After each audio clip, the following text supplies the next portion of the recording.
एक हैरानगी की बात ये है कि इंडिया जो है वो ब्रह्मोस मिसाइल जो है वो इंडोनेशिया को दे रहा है और इसमें इंडिया और इंडोनेशिया के जो डिफेंस कोऑपरेशन है वो एडवांस लेवल पे चला गया। इंडोनेशिया तो एक इस्लामिक कंट्री है, उन्हें तो as a Muslim country Pakistan को सपोर्ट करना चाहिए था, पाकिस्तान का साथ देना चाहिए था, लेकिन उन्होंने इंडिया की हमायत की। वही कैसे हो सकता है कि इधर ऐसी बात हो मगर अब वैसे हो रहा है। भूख जो है जोरों पर है, लोग भूख से मर रहे हैं, ग़िज़ाई अजनास की किल्लत है, लोगों के पास खाने को कुछ नहीं है और इस वक्त एक बड़ी बगावत सर उठा रही है। इंडिया के अंदर इंडोनेशिया के प्रेसिडेंट आ रहे थे तो वो पाकिस्तान भी आना चाहते थे, तो पाकिस्तान को उन्होंने कंफर्म किया, लेकिन बाद में अंडर द इंडियन प्रेशर उन्होंने कहा जी मैं पाकिस्तान नहीं आऊँगा और वो इंडिया से ही वापस चले गए और मलेशिया होकर चले गए और क्योंकि 40-42 अरब डॉलर की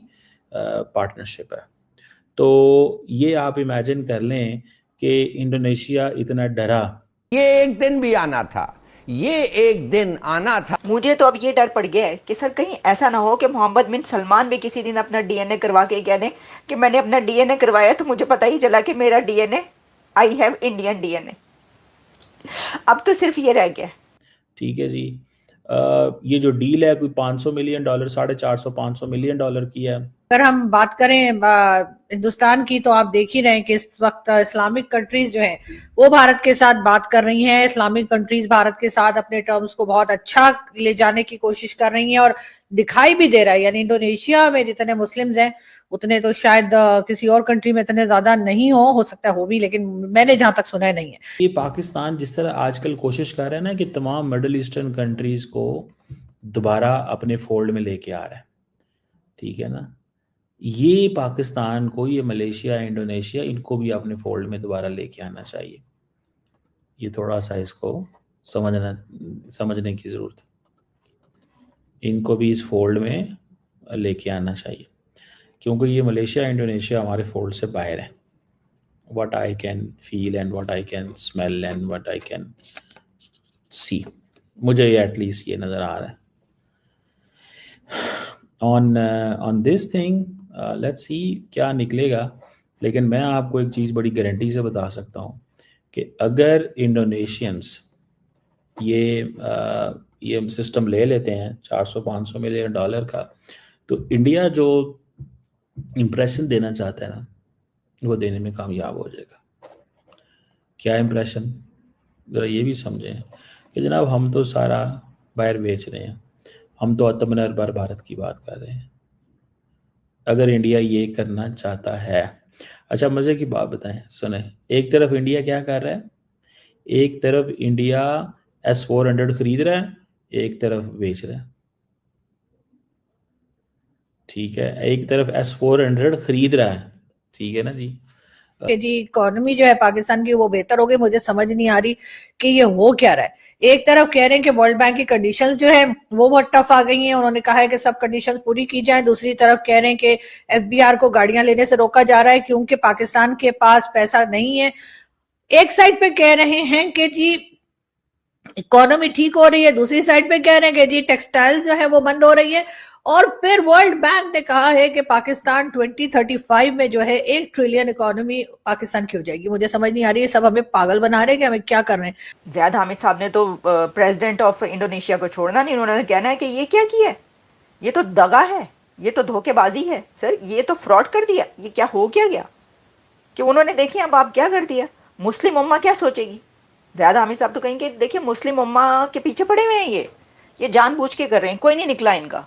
बल्कि मैं तो समझती हूँ उन्होंने सीधे सीधे ये कह देना, कोई नहीं निकला, एम ही कह रहे हैं, जानबूझ के कह रहे हैं, क्योंकि मोदी साहब के साथ बैठे हुए थे, वहाँ से उन्होंने अभी ब्राह्मोस की डील भी करनी है और साथ में वहाँ से इंडिया से उनको ट्रेड भी चाहिए, इंडिया से बड़े बड़े एग्रीमेंट्स चाहिए, इंडिया से क्या क्या कुछ वो लेकर नहीं गए और नहीं लेकर जा रहे, तो उन्होंने तो फ़ौरन ये कहना, उन्होंने कहना ये गलत कहा, इन्होंने जान के कहा, इनके प्रेशर में आके कहा, इनके कहने पर कहा, मोदी साहब के कहने पर कहा।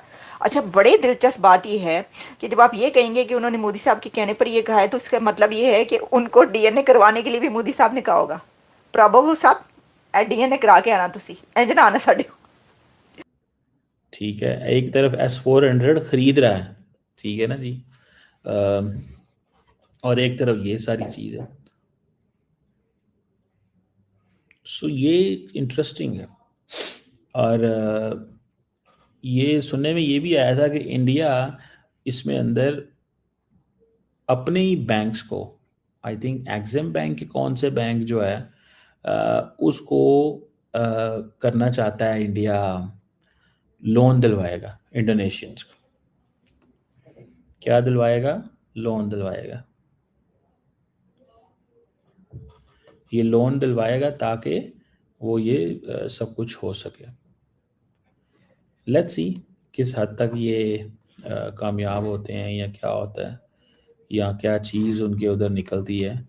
लेकिन मुझे तो ये लगता है कि इंडियन जो लीडरशिप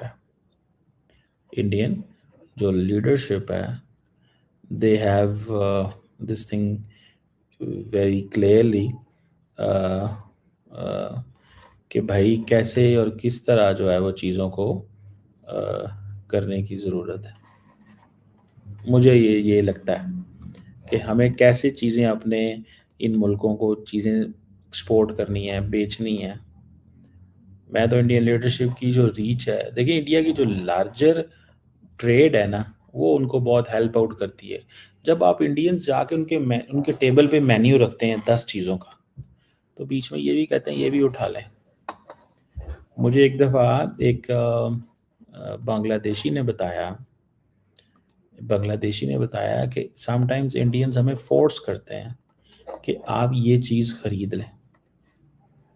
समटाइम्स फोर्स करते हैं कि ये चीज़ हमसे ख़रीद लें, और वो बेशक पुरानी चीज़ हो, थोड़ी हो, ज़्यादा हो, मतलब ये कुछ ऐसे फैक्टर हैं। वो हराम है, गा नहीं सकते, नाच नहीं सकते, खुश नहीं रह सकते, हर चीज के लिए एतराज, तो फिर भला क्या हम बनाएंगे और क्या हम बताएंगे।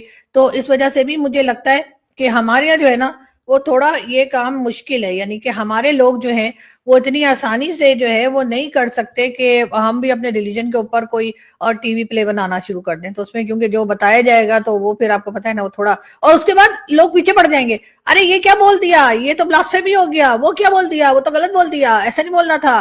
तो ऐसे करके और वो बेचारा जो ड्रामा जिसने बनाया होगा या किया होगा वो बेचारा और उसकी जान खतरे में आ जाएगी। मानेंगे। और ब्रह्मोस की अगर हम बात करें तो जो कॉम्बैट प्रोवन जो इसका लेबल है उसने दुनिया भर में इस नैरेटिव को पूरी तरह से बदल दिया, और पूरे एशिया से लेकर वेस्ट एशिया तक कई जो देश हैं वो भारत के मिसाइल इकोसिस्टम की जो पार्ट हैं वो बनना चाहते हैं। और सवाल कई सारे हैं, इस पर हम चर्चा करेंगे। और हमारे साथ उमेश जी हैं। उमेश जी, बहुत स्वागत है आपका। जय हिंद, नमस्कार। जय सिया राम अंबर जी। जय सिया राम। उमेश जी, ब्रह्मोस का जो ग्लोबल डिमांड है वो कहीं ना कहीं हम बढ़ते हुए देख रहे हैं।